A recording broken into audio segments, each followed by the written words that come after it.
Kailangan mag-enjoy ngayon kasi bukas may trabaho na naman. Nakita ko to guys. So, cottage din, may bayad to. Dito lang kami mupos ba to kasi wala kami ng bayad. Nakasan mo hindi ka marinig. Narinig na ha. Wala kaming pambayad eh. Nandito kami.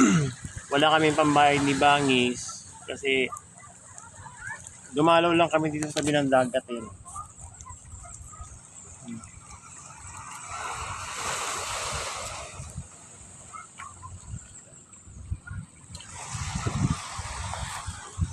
Malapit lang kasi yung gagawin kong dito sa tabi ng dagat. Kaya dito muna tayo. No? Diretso na kami. Inom kami ng Sprite isa.